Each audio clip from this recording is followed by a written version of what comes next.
voit ici la suite des fins de l'exercice 36 sur la résolution d'une équation impliquant x au carré. La première, on a moins x au carré plus 4, strictement plus petit que 2.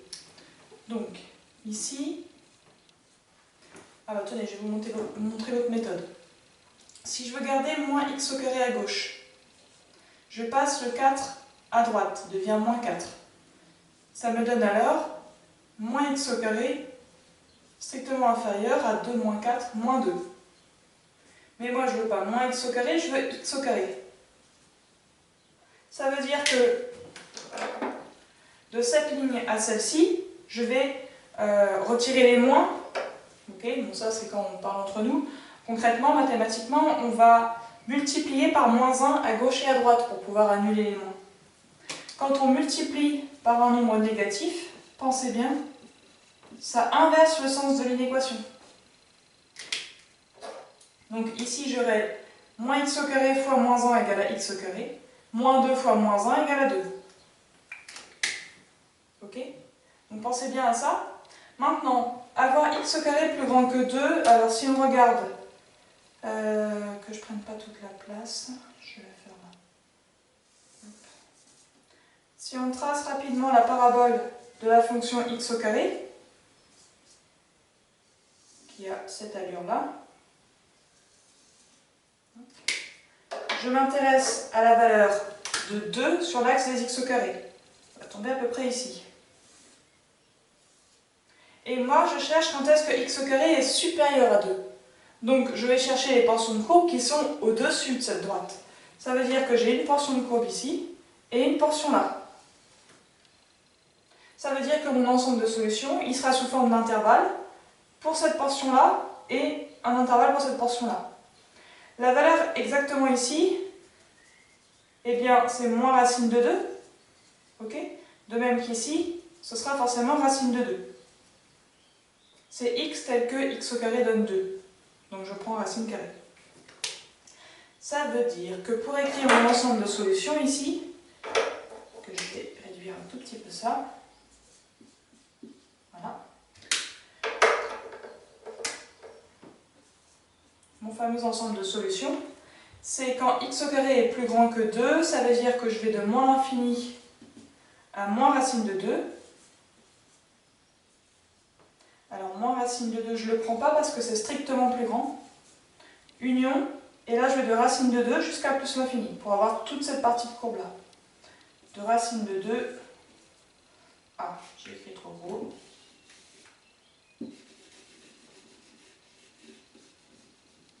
Ok.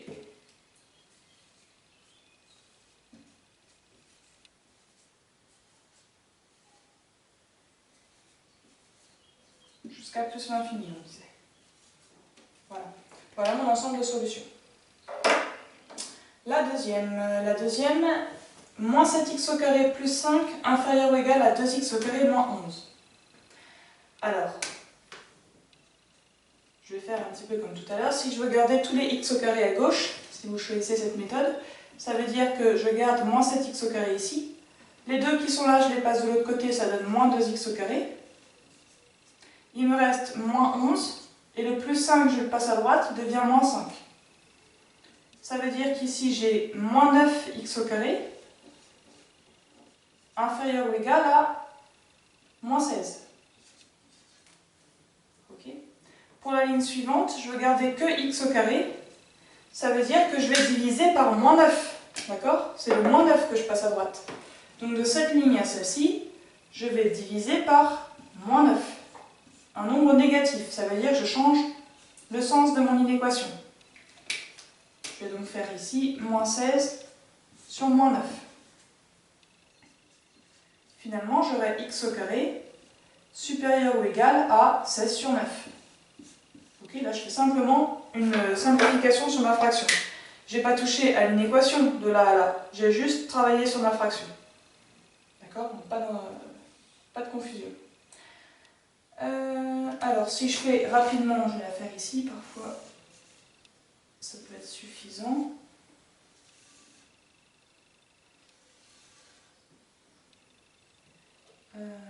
X au carré supérieur à 16 neuvième.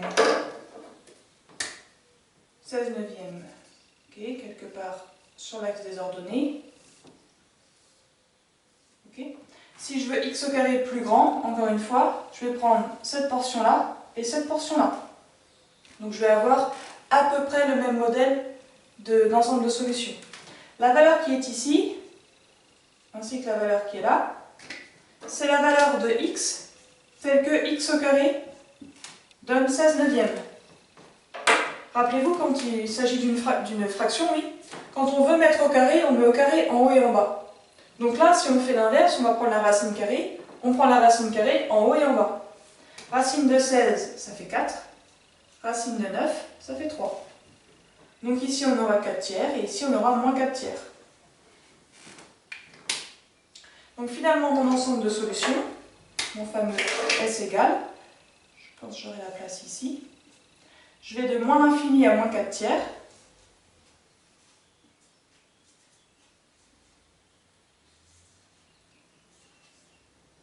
Et je vais de 4 tiers à plus l'infini.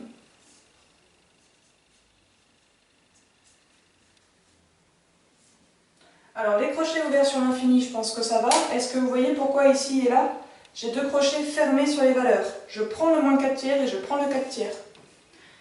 Parce qu'ici c'est x au carré supérieur ou égal à 16 neuvièmes. Contrairement à ici, on avait le signe strictement supérieur. Okay, donc la nuance, ça se fait simplement au niveau des crochets. La troisième inéquation maintenant. On nous dit moins 5x au carré plus 10, strictement plus grand que x au carré moins 8. Alors, je garde x au carré à gauche, on va garder cette méthode, ça nous entraîne. Moins 5x au carré, du coup celui-là va donner moins x au carré. Et là, j'aurai moins 8, moins 10. Ici, moins 5x au carré, moins x au carré, ça veut dire que j'ai moins 6x au carré. Et moins 8, moins 10, j'arrive à moins 18 avec ça. Je passe maintenant au x au carré. Ça veut dire que de cette ligne-là à celle-ci, je vais diviser par moins 6. Donc encore une fois, par une valeur négative. Pensez bien. Ça change le sens de l'inéquation. Je me retrouve à droite avec moins 18 sur moins 6. Ça veut dire qu'on cherche quand est-ce que x au carré est plus petit que... alors les moins, je les enlève, il faut simplifier ma fraction. Et 18 divisé par 6, c'est bien 3. 3 fois 6, 18. Ok. Si je fais rapidement encore ma petite parabole, histoire de ne pas se tromper. À peu près symétrique. Je place ma valeur de 3 ici. Et je cherche quand est-ce que x au carré est strictement inférieur cette fois. Donc je vais prendre la partie de courbe qui est en dessous de ma droite. Je pars de ce point, je prends tout ça, jusqu'à ce point-là. Ce point-là, c'est racine de 3. D'accord? Parce que racine de 3 au carré donne 3. Et ici, du coup, avec l'effet miroir, on a une symétrie, on aura moins racine de 3. Et maintenant, je peux écrire mon ensemble de solutions. On veut x au carré inférieur à 3, autrement dit, on va prendre cette portion de courbe. Donc on aura l'intervalle moins racine de 3 jusqu'à racine de 3. Puisque c'est strictement plus petit que, eh bien, je prends ni moins racine de 3 ni racine de 3. Des crochets ouverts.